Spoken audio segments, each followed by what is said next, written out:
American Iran യുദ്ധം 100 ദിവസം പിന്നിട്ടു. അമേരിക്കയുടെ തലച്ചോറിന് മുറിവേറ്റ 100 ദിനങ്ങൾ എന്നതാണ് ചരിത്രത്തിൽ ഇത് അടയാളപ്പെടുത്താൻ വേണ്ടി പോകുന്നത്. ഒരു തരത്തിലുള്ള വിജയം നേടാൻ സാധിക്കാതെയും ഏതെങ്കിലും തരത്തിലൊരു മുന്നേറ്റം നിർമ്മിക്കാൻ സാധിക്കാതെയും ദയനീയമായ രീതിയിൽ അമേരിക്ക പരാജയപ്പെട്ട 100 ദിനങ്ങളാണ് ഇപ്പോൾ കടന്നുപോയത്. 2026 ഫെബ്രുവരി മാസം 28-ാം തീയതിയാണ് ഇസ്രായേലും അമേരിക്കയും സംയുക്തമായ രീതിയിൽ ഇറാനെ ആക്രമിക്കുന്നത്. ആയത്തുള്ള അലി ഖംനായി എന്ന അവരുടെ പരമോന്നത നേതാവിനെ വരെ കൊലപ്പെടുത്തി അതികഠിനമായിരിക്കുന്ന ശിക്ഷ ഇറാന് മേൽ പെയ്തിറങ്ങിയ ആ ദിനരാത്രങ്ങൾക്ക് ശേഷം പിന്നീട് ഇറാൻ്റേതായ തിരിച്ചടിക്ക് മുമ്പിൽ പതറിപ്പോയ അമേരിക്കയാണ് പിന്നീട് ലോകം കണ്ടത്.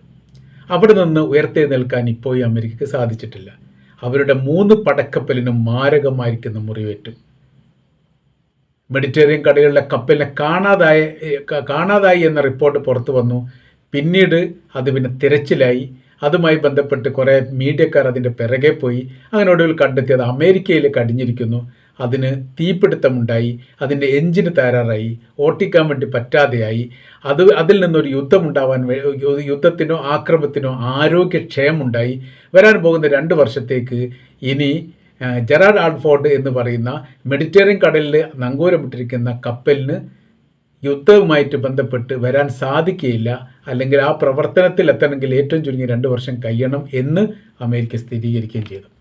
സാറ്റലൈറ്റ് ചിത്രങ്ങളുടെ അകമ്പടിയോട് കൂടിയിട്ടോ ആ തരത്തിലുള്ള നിരീക്ഷണം നടത്തിയിട്ടോ ആണ് ഇതിൻ്റെ യഥാർത്ഥമായിരിക്കുന്ന വിവരങ്ങൾ പുറത്തു വന്നത്. അതിന് ചൈന വലിയ രീതിയിൽ സഹായം നൽകി എന്നൊക്കെ പറയപ്പെടുന്നുണ്ട്. റഡാർ സംവിധാനം ഉപയോഗിച്ചുകൊണ്ട് നിരീക്ഷിച്ച സമയത്തും ഈ പറയപ്പെട്ട മെഡിറ്ററേനിയൻ കടലിൽ ഈ കപ്പലിനെ കാണാതായിരിക്കുന്നു എന്നുള്ളത്.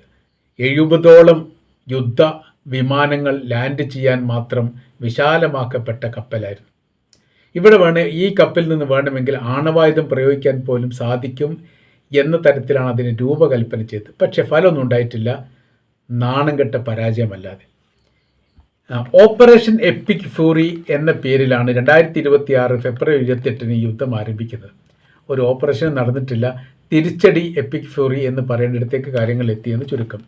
ഏപ്രിൽ 8 മുതൽ താൽക്കാലികമായിരിക്കുന്ന വെടിനിർത്തൽ അമേരിക്ക തന്നെ പ്രഖ്യാപിച്ചു. യുദ്ധം തുടങ്ങുന്ന മുമ്പ് തന്നെ യുദ്ധത്തിൽ വെടിനിർത്തൽ പ്രഖ്യാപിക്കുന്ന മുമ്പ് തന്നെ യുദ്ധം അവസാനിപ്പിക്കുന്ന മുമ്പ് തന്നെ 2025 ഇസ്രായേൽ-ഇറാൻ യുദ്ധവുമായിട്ട് ബന്ധപ്പെട്ട് യുദ്ധം അവസാനിച്ചതായിട്ട് പ്രഖ്യാപിക്കുന്നതും യഥാർത്ഥത്തിൽ അമേരിക്ക തന്നെയാണ്. ആരംഭിക്കുന്നതും അതിൽ മധ്യസ്ഥതയിലെത്തുന്നതും യുദ്ധം അവസാനിപ്പിക്കുന്നതും എല്ലാം ഒരു കക്ഷിയാണ് എന്നുള്ള അതിൻ്റെ പ്രത്യേകത. അമേരിക്കയുടെ കണക്ക് പ്രകാരം 15 അമേരിക്കൻ സൈനികർ കൊല്ലപ്പെടുകയും 543 പേർക്ക് പരിക്കേൽക്കുകയും ചെയ്തിട്ടുണ്ട് എന്ന് അവർ സ്ഥിരീകരിച്ചു. 15 അമേരിക്കൻ സൈനികർ കൊല്ലപ്പെട്ടിട്ടുണ്ട് എന്ന് അമേരിക്ക സ്ഥിരീകരിക്കണമെങ്കിൽ ഊഹിച്ചാൽ മതി എത്രത്തോളം കൊല്ലപ്പെട്ടിട്ടുണ്ട് എന്നുള്ളത്. Iraq, Syria, Kuwait, Bahrain, Qatar, UAE, തുർക്കി, ജോർദാൻ, സൗദി അറേബ്യ, അസർബൈജാൻ തുടങ്ങിയ അമേരിക്കയുടെ പരമാവധി സൈനിക മേഖലക്കും താവളങ്ങൾക്കും സൈനികർക്കും നേരെ ഇറാൻ എന്ന് പറയുന്ന രാജ്യം തുറന്ന യുദ്ധം പ്രഖ്യാപിച്ചു. നാശത്തിൻ്റെയും നഷ്ടത്തിൻ്റെയും കത്തിയമരലിൻ്റെയും കണക്കുകളും അതുമായി ബന്ധപ്പെട്ട വിവരങ്ങളും മാത്രമാണ് ഈ യുദ്ധത്തിൻ്റെ ഈ കാലയളവിൽ കഴിഞ്ഞ 100 ദിവസത്തിനിടയിൽ അമേരിക്കയ്ക്ക് കാണാനുണ്ടായത്. മാത്രമല്ല, ചില അമേരിക്കയുടെ ബേസുകൾ ഭാവിയിൽ ഉയർത്തെഴുന്നേൽപ്പിക്കാൻ പറ്റാത്ത വിധം തകർന്ന് തരിപ്പണമായി പോയിട്ട് നിലം പൊത്തി വീണിരിക്കുന്നു എന്നുള്ളതാണ്.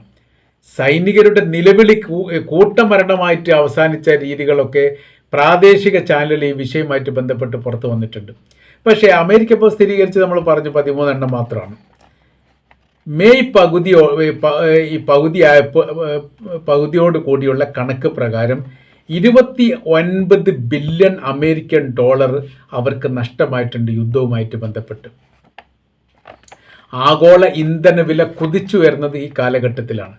അപ്പോൾ എന്തൊരു നേട്ടമാണ് അമേരിക്കക്കുണ്ടായത്, എന്തൊരു നേട്ടമാണ് മറ്റ് ലോക രാജ്യങ്ങൾക്കുണ്ടായത് എന്ന് ചോദിച്ചാൽ നേട്ടമല്ല, നഷ്ടമാണ് ഉണ്ടായത്.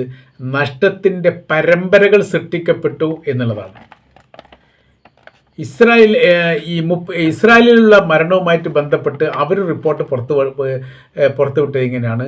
ആക്രമണവുമായിട്ട് ബന്ധപ്പെട്ട് അവർക്ക് 31 സൈനികരും 28 ഇസ്രായേൽ പൗരന്മാരും കൊല്ലപ്പെട്ടു. 8,970 ഇസ്രായേലി സൈനികർക്ക് പരിക്കേറ്റ വിവരം പുറത്തു വന്നു. അപ്പോൾ ഇതാണ് അവരുടെ കണക്ക്. അത് ഇസ്രായേലിൻ്റെ കണക്ക് ഏകദേശ കണക്കാണ്. ഇവർ കണക്കൊന്നും വളരെ കൃത്യമായ രീതിയിൽ ഒരിക്കലും പറയില്ല. അവരെപ്പോഴും എണ്ണൽ സംഖ്യ കുറച്ചാണ് പറയുക. ഇറാഖ് യുദ്ധം ഉണ്ടായിരുന്ന സമയത്ത് ആകെ മരണപ്പെട്ട അമേരിക്കയുടെ സൈനികർ ജോർജ് ബുഷ് പുറത്ത് ഇറക്കിയ റിപ്പോർട്ടിൻ്റെ അടിസ്ഥാനത്തിൽ 5000 5000 നല്ല ഭീമമായിരിക്കുന്ന അമേരിക്കൻ സൈനികർ നഷ്ടപ്പെട്ട ഒരു യുദ്ധമാണ് ഇറാഖ്. ആ ഇറാഖ് യുദ്ധത്തിന് ശേഷം പിന്നീട് പല രാജ്യങ്ങളിലും അമേരിക്ക ഇടപെട്ടിട്ടുണ്ടെങ്കിലും അമേരിക്കയുടെ സൈന്യം നേരിട്ട് ഇടപെട്ടുകൊണ്ട് യുദ്ധം നടത്തിയ ഒരു സംഭവം റിപ്പോർട്ട് ചെയ്യപ്പെട്ടിട്ടില്ല. അതിന് പകരം ആ രാജ്യത്ത് വിമതന്മാരെയോ അല്ലെ പ്രതിപക്ഷത്തെയോ സൃഷ്ടിച്ചുകൊണ്ട് അവരുടെ കയ്യിലേക്ക് ആയുധങ്ങൾ നൽകിയിട്ട് പ്രശ്നങ്ങൾ ഉണ്ടാക്കുന്ന രീതിയാണ് പിന്നീട് പിന്തുടർന്നത്. ലിബിയയിലും സുഡാനിലും ഈജിപ്തിലും സിറിയയിലും അടക്കം നമ്മൾ കണ്ടത് അത് തന്നെയാണ്. അപ്പോൾ ഇപ്പോൾ വിലയിരുത്തുന്ന സമയത്ത് ചരിത്രത്തിൽ ആദ്യമായിട്ടാണ് അമേരിക്കയ്ക്ക് ഇത്രയേറെ ഒരു പരാജയം ഉണ്ടായത്. 2 തരത്തിൽ ആ പരാജയവുമായിട്ട് ബന്ധപ്പെട്ട കാര്യത്തെ വ്യാഖ്യാനിക്കുന്നു. ഒന്ന്, യുദ്ധവുമായി ബന്ധപ്പെട്ട വിഷയം ഉണ്ടാകുന്ന സമയത്ത് സ്വാഭാവികപരമായ രീതിയിൽ അമേരിക്കയുടെ നയങ്ങളോട് അല്ലെങ്കിൽ ആ യുദ്ധവുമായിട്ട് ബന്ധപ്പെട്ട സമീപനത്തോട് യോജിച്ച് നിൽക്കുക എന്നുള്ളത് സാധാരണഗതിയിൽ അമേരിക്ക ചെയ്യാറുള്ളതാണ്. അവരുമായിട്ട് സഹകരിച്ച് നിൽക്കുക, യോജിച്ച് നിൽക്കുക എന്നുള്ളത്. അതിൻ്റെ കാര്യം എന്ന് പറഞ്ഞാൽ ഭാവിയിൽ വലിയ സഹായം കിട്ടേണ്ടത് അമേരിക്കയിൽ നിന്നാണ്.